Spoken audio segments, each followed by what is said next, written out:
Hello everyone, मैं मीनाक्षी बजाज एक बार फिर आप सबका वेलकम करती हूँ अपने चैनल पर। मेरे चैनल पर आपको मिल सकते हैं कई सारे सब्जेक्ट्स के कंप्लीट वीडियो लेक्चर्स।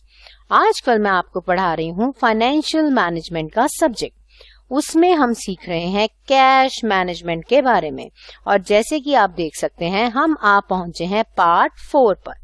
आज हम डिस्कस करने वाले हैं कि कैश मैनेजमेंट करते समय एक कंपनी किस प्रकार से अलग अलग स्ट्रेटजीज डिजाइन करती है और अलग अलग टेक्निक्स का उपयोग करती है ताकि वह अपने कैश को बहुत ही बेहतरीन तरीके के साथ संभाल पाए। तो आइए स्टार्ट करते हैं आज के वीडियो लेक्चर को। कैश मैनेजमेंट का मीनिंग हम पहले ही जान चुके हैं। आज हम जानेंगे कि कैश मैनेजमेंट करने के लिए कंपनी कौन कौन से प्लान या योजनाएं बनाती है ताकि कम से कम कैश की जरूरत हो। और जैसे कि हम स्लाइड में देख रहे हैं कि कैश मैनेजमेंट जब की जाती है उस समय सबसे ज्यादा ध्यान दिया जाता है मिनिमम ऑपरेटिंग कैश बैलेंस को मेंटेन करने के लिए। जैसे कि हम जानते हैं कि जितनी ज्यादा कैश सेल्स होंगी उतने ही कम कैश की जरूरत पड़ेगी कंपनी को। इसीलिए हर कंपनी कोशिश करती है ज्यादा से ज्यादा माल नकदी पर बेचने के लिए, पर फिर भी एक amount minimum operating cash balance की जरूर मेंटेन की जाती है ताकि कभी भी ऐसा समय ना आए कि कंपनी के पास कैश की कमी पड़ जाए। तो अब ये जानना बहुत जरूरी हो जाता है कि मिनिमम ऑपरेटिंग कैश का मतलब क्या है।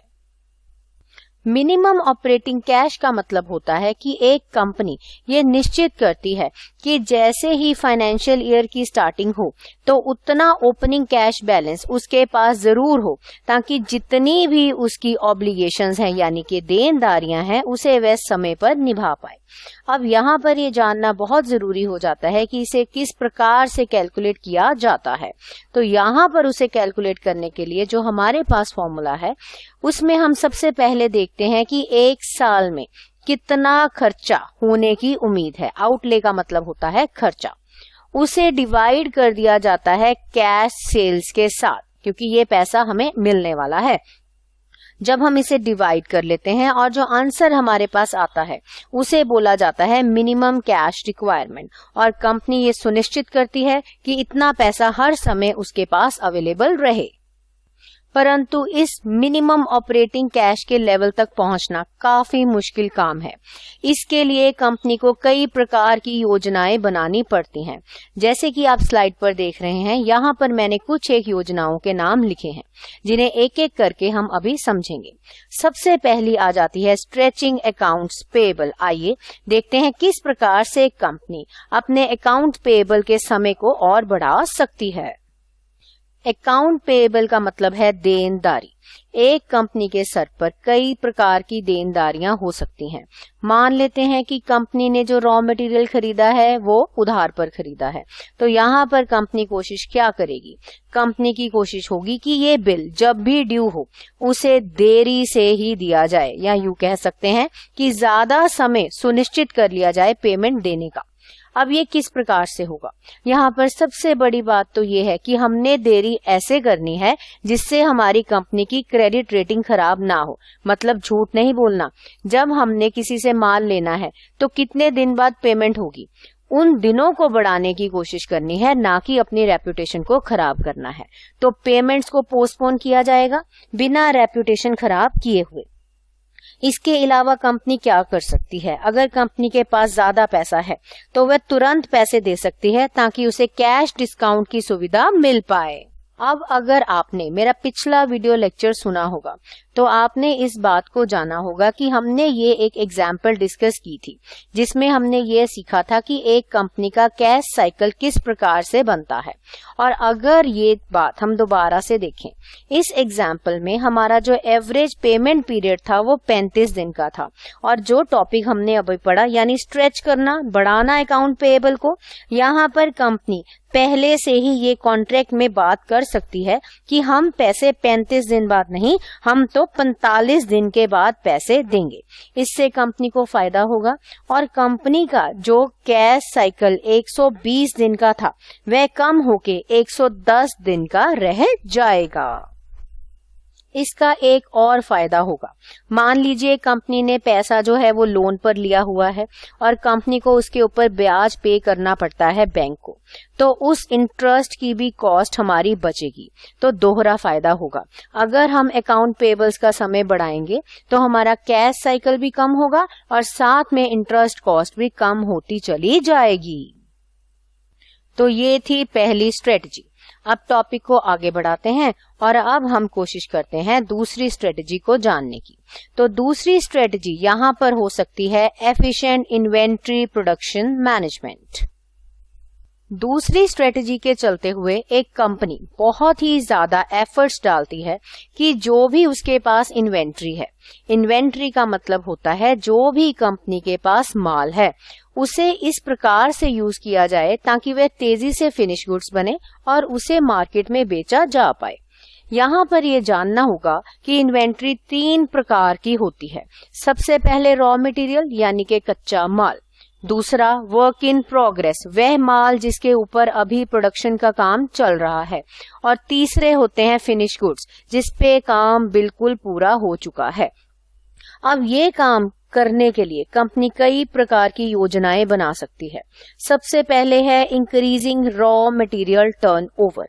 इसका मतलब ये है कि कंपनी नई नई टेक्निक्स ढूंढती है, जैसे कि इकोनॉमिक ऑर्डर क्वांटिटी या और जस्ट इन टाइम इन्वेंट्री। इससे कंपनी ये कोशिश करती है कि रॉ मटेरियल टर्नओवर जो है वह बढ़ती चली जाए। दूसरी चीज जो यहाँ पर आ जाती है वह आ जाती है कि कंपनी ने अपने प्रोडक्शन साइकिल को क्या करना है, शॉर्टन यानी छोटा करना है। ये किस प्रकार से किया जाता है, प्रोडक्शन प्लानिंग कर ली जाती है। इस प्रकार के शेड्यूल तैयार किए जाते हैं कि काम तेजी से पूरा हो, कंट्रोल किया जाता है प्रोडक्शन प्रोसेस को। इसके अलावा वर्क इन प्रोग्रेस को तेजी से कंप्लीट किया जाता है ताकि इन्वेंट्री अपना रूप बदले और जल्द से जल्द फिनिश गुड्स यानी तैयार माल बन जाए। तीसरा पॉइंट आ जाता है फिनिश गुड्स की टर्नओवर करना। इसका मतलब डिमांड को पहले से ही फोरकास्ट करें, आने वाले समय को जानें और उसको ये जानते हुए देखें कि कस्टमर कितना माल लेगा। जितना माल बिकने की उम्मीद है उतनी ही प्रोडक्शन की जाए। अब इन तीनों में से कोई भी स्ट्रेटजी कंपनी लगाए, रिजल्ट सिर्फ एक होगा, ऑपरेटिंग कैश की रिक्वायरमेंट रिड्यूस होती चली जाएगी। तो ये थी दूसरी स्ट्रेटजी। इसके साथ ही हम आ पहुंचे हैं अगली स्ट्रेटजी के ऊपर, जो कि है speedy collection of accounts receivable. जैसे कि हम जानते हैं कि हर एक कंपनी को आजकल के दौर में उधार पर सामान बेचना ही पड़ता है और जिससे हमने पैसे लेने हैं वह बोला जाता है अकाउंट रिसीवेबल, और यहाँ पर मैंने शब्द लिखा है स्पीडी, यानी इस प्रकार से हमने कॉन्ट्रैक्ट्स करने हैं कि जल्द से जल्द हमें पैसा मिल पाए। अब यहाँ पर जब हम इस चीज के बारे में सीख रहे हैं तो हमने कस्टमर को इतना भी प्रेशराइज नहीं करना कि आज के बाद वो फ्यूचर में कभी हमारे साथ काम करना पसंद ही ना करे। तो इसके लिए अलग अलग टेक्निक्स जो हैं वह अपनाई जा सकती हैं, जैसे कि आप स्लाइड में देख रहे हैं। क्रेडिट टर्म्स, पहले से ही बातचीत करके क्रेडिट टर्म्स को बनाना ताकि कस्टमर को हम बाद में परेशान ना करें। क्रेडिट स्टैंडर्ड्स, मापदंड इस प्रकार से बनाना, क्राइटेरिया बनाना ताकि क्रेडिट एक्सटेंड हम ना करें। कलेक्शन की पॉलिसीज पहले ही कस्टमर को क्लियरली बता देना ताकि आने वाले समय में कहीं पर भी कोई प्रॉब्लम ना आए। अब जरा याद कीजिए इस एग्जाम्पल को जिसमें हमने कंपनी के कैश साइकिल को कैलकुलेट किया था। अब इस एग्जाम्पल के अंदर हमने ये देखा था कि जो कंपनी है उसका एवरेज कलेक्शन पीरियड 70 दिनों का है। तो यहाँ पर कंपनी अपनी पॉलिसीज चेंज कर सकती है और कस्टमर को बोल सकती है कि हम 70 दिन में नहीं, हमें तो 50 दिन में ही पैसे चाहिए। इस प्रकार से अगर हम 20 दिन पहले पैसे ले लेंगे तो कंपनी का जो कैश साइकिल है वह 20 दिनों से छोटा हो जाएगा और इसका फायदा कंपनी को काफी ज्यादा होगा। कंपनी की ऑपरेटिंग कैश रिक्वायरमेंट्स जो हैं वो फॉल कर जाएंगी। रिडक्शन होगी जब एवरेज कलेक्शन पीरियड में, तो रिलाइज होंगे फंड्स जल्दी, जिससे ऑपरेटिंग कैश में कॉस्ट में काफी सेविंग्स आ सकती हैं। जैसे जैसे कंपनी का व्यापार बढ़ता जाता है वह एक स्ट्रेटजी के ऊपर रिलाय नहीं कर सकती। मतलब कंपनी को कंबाइन करनी पड़ेंगी कई प्रकार की योजनाएं, और कई योजनाओं का इस्तेमाल करते हुए कंपनी कोशिश करेगी कि वह अकाउंट पेएबल को देरी से पे करे, अपनी एवरेज एज ऑफ इन्वेंट्री को कम करे, जल्द से जल्द कस्टमर से क्रेडिट सेल का पैसा ले ले। तो एक पे रिलाय नहीं करेंगे, चारों योजनाओं को मिलजुल कर कंपनी यूज करेगी, जिस प्रकार से मिनिमम ऑपरेटिंग कैश की रिक्वायरमेंट काफी हद तक नीचे हो सकती है और कंपनी अपनी कॉस्ट में कई प्रकार की जो सेविंग्स हैं वह कर सकती हैं। पर ये सारा काम करते हुए एक चीज का खास ध्यान रखना है कि कभी भी पैसा बचाने के चक्कर में प्रोडक्शन साइकिल स्टॉप ना हो जाए, कभी भी रॉ मटेरियल की कमी ना हो जाए और कभी भी स्टॉक आउट की स्थिति पैदा ना हो जाए। शॉर्टेज ऑफ स्टॉक अगर होगा तो कंपनी की रेपुटेशन खराब होती चली जाएगी। तो क्रेडिट स्टैंडर्ड्स बनाना, क्रेडिट टर्म्स को अच्छे से पहले फाइनलाइज कर लेना, कलेक्शन की पॉलिसीज को ध्यान से बनाना, ये कुछ करते हुए कंपनी अपनी वर्किंग कैश मैनेजमेंट स्ट्रेटजीज का बेहतरीन इस्तेमाल कर सकती है। अब हम बात करते हैं टेक्निक्स।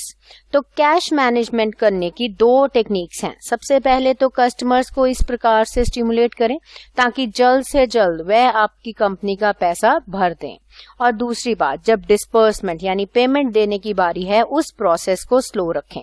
इसके अंदर एक और बहुत इंपॉर्टेंट बात आ जाती है जिसे बोला जाता है फ्लोट। अब फ्लोट की एडवांटेज किस प्रकार से ली जाती है, चलिए वह भी देख लेते हैं। फ्लोट का मतलब होता है देरी। जैसे कि आप स्लाइड में देख सकते हैं, यहाँ पर शब्द यूज किया गया है डिले का। अब डिले किस में हो रहा है? डिले हो रहा है दो चीजों के बीच में। मान लीजिए कि कस्टमर ने चेक डिपॉजिट कर दिया है, लेकिन अभी एक्चुअल में वह पैसा आपके अकाउंट में ट्रांसफर नहीं हुआ, यानी कस्टमर ने तो चेक काट दिया बट आपको पैसा नहीं मिला। इसे बोला जाता है फ्लोट। अब फ्लोट का यहाँ पर डिले के कई सारे कारण हो सकते हैं, जैसे कि कलेक्शन पेमेंट सिस्टम, ट्रांसपोर्टेशन में देरी, या अगर इलेक्ट्रॉनिक पेमेंट्स की बात करें तो जानबूझ के डेलिबरेटली देरी करवाना। तो इस प्रकार से फ्लोट यहाँ पर कई प्रकार का हो सकता है। सबसे पहले हो सकता है मेल फ्लोट। किसी किसी बुक में इसे पोस्टल फ्लोट भी बोला गया है। अगर चेक आ रहा है बाय पोस्ट तो उसमें समय लगेगा, तो उस समय को पोस्टल फ्लोट बोला जाता है। उसके बाद आ जाता है प्रोसेसिंग फ्लोट। जब एक बार चेक को काट दिया गया और बैंक में रख दिया गया तो उसको प्रोसेस करने भी कई दिन का समय लग सकता है, उस समय को वेस्ट माना जाता है। तीसरा आ जाता है क्लियरिंग फ्लोट। जब बैंक में एक चेक को डिपॉजिट करने के लिए उसे प्रेजेंट करना पड़ता है और बैंकिंग सिस्टम जो समय लेता है उस चेक को क्लियर करने के लिए, उसे ही बोला जाता है क्लियरिंग फ्लोट। चलिए अब एक एग्जाम्पल की मदद से इन तीनों को हम समझ लेते हैं। एग्जाम्पल में हम इन तीनों प्रकार के फ्लोट्स को अच्छे से समझ लेते हैं। तो सबसे पहले जैसे कि हमने बात करी कि एक चेक को इशू करके मेल के द्वारा कस्टमर ने भेज दिया और मेल में लग गए पहुंचने को 3 दिन। इसके बाद कंपनी में चेक रिसीव हुआ, कंपनी ने उसकी प्रोसेसिंग करने के लिए समय लिया, यानी 1 दिन का समय वहां पर लग गया। तो जब इसे प्रोसेसिंग के लिए भेजने से पहले बुक्स ऑफ अकाउंट्स में इसकी एंट्री की गई और इसे बैंक में जाकर प्रेजेंट कर दिया गया। जब बैंक में प्रेजेंट किया गया तो बैंक उसे क्लियरिंग हाउस को भेजेगा, तो यहाँ उसको स्कैन करेगा। अब डिपेंड करता है कि बैंक कौन सी टेक्निक को फॉलो करता है। अगर तो बैंक जो है उसे स्कैनिंग में डालता है तो समय नहीं लगेगा, बट अगर इसे क्लियरिंग हाउस को प्रेजेंट किया जाता है तो पेमेंट कलेक्ट करने में और कस्टमर के अकाउंट में डालने में भी समय जाएगा, जिसे बोला जाता है बैंक फ्लोट या क्लियरिंग फ्लोट। और करते करते इस प्रकार से चेक को क्लियर होने में टोटल लग जाएंगे 6 दिन। तो चेक कटने से लेके कस्टमर के अकाउंट तक पैसा डिपॉजिट होने तक उसे ही फ्लोट बोला जाता है। पर आजकल के समय में नेट बैंकिंग के कारण फ्लोट का समय दिन प्रतिदिन कम ही होता चला जा रहा है। तो इसके साथ ही हमारा आज का टॉपिक कंप्लीट हुआ। हमने जाना कि कैश मैनेजमेंट स्ट्रेटजीज क्या होती हैं और किस किस टेक्निक्स के साथ कैश मैनेजमेंट की जा सकती है। तो हम मिलने वाले हैं बहुत जल्द एक नए वीडियो लेक्चर में, जिसमें हम जानेंगे कि कैश मैनेजमेंट के कौन कौन से मॉडल्स हैं। तो आप मेरे चैनल के साथ जुड़े रहिए, हम मिलने वाले हैं बहुत जल्द।